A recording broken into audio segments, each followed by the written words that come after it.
Labdien! Laipni aicināti Blīdenes stāda audzētavā, Mārupas stāda centrā.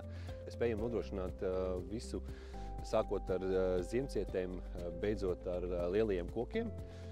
Tāds aktuālākais varētu būt tieši ziemcietes, vasaras puķes, krūmi, skujeņi, koki, kā es teicu, un arī ūdensaugi. Mēs esam vienīgie bez mazai Latvijā, kas audzē ūdensaugus vēl ir, jā. Te ir kaut kas palicis no ziemas, tā kā no pašas egļu laikiem, mums ir eglis, kas ir savests, viss palikuši. Īvēm ir, piemēram, ēnaina vieta, sevišķi kaut kur pilsētās, kur ir lielākas mājas apkārt. Mēs esam stādījuši ļoti daudz dzīvžogus, jo viņiem tā saulīte nav īsti nepieciešama un viņi smuki aug tā kā ēnā. Ko cilvēki ļoti maz izmanto, bet īstenībā tā ir lapegle.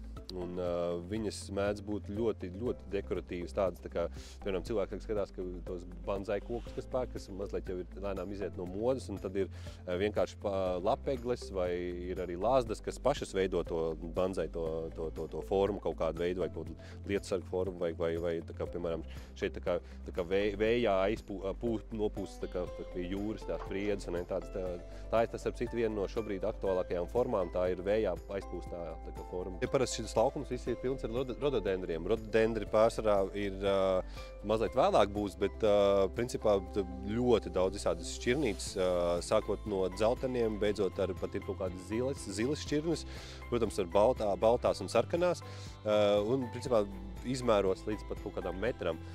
Lielāki pārsvarā nāk kaut kādu pasūtījumu, tad ir jau metrs rododendris jau īstenībā ir diezgan jau paliels un diezgan padārgs, un tad kaut kādas virs metra, tad pārsvarā kaut kādi pasūtījumiem tiek vest. Mārupē viena no aktuālākajām pēdējā gada tādām kokiem, tās ir priedes, un tad mēs esam savākuši visādi izmēru priedes.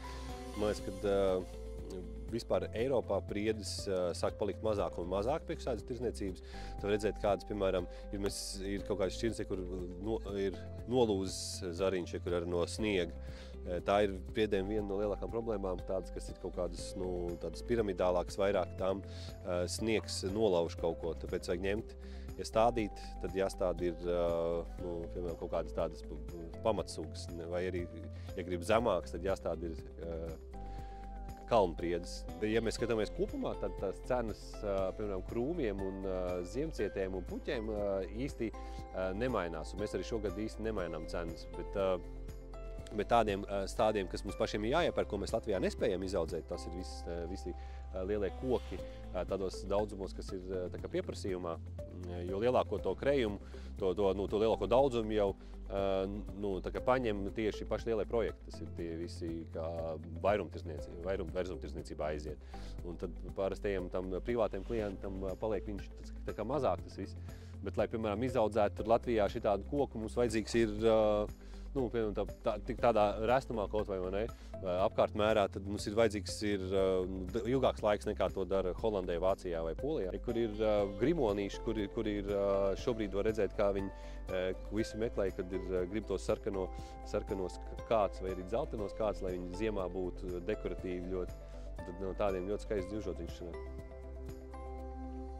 Te būs pilns ar visām mūsu ziemcietītēm, bet ziemcietes mēs ražojam paši visas. Gluži visas nē, kaut ko mums tāpatās, kaut kādas šķirnes, kas ir kaut kādas aizsargātās šķirnes, kas mums ir jāieved iekšā.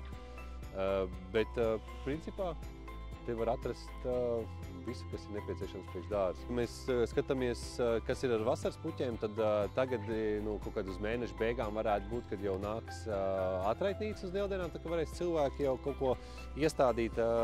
Atraitnīca mums iztur līdz kādiem -4 grādiem. Tas nozīmē to, ka mēs varam stādīt un nebaidīties pa nakts augstumus. Bet, ja viņas arī nosals, tad tās lapiņas tur tādu nopļāk, bet viņas izdzen jaunas lapiņas, jo tām saknītes nenomirst. Jā.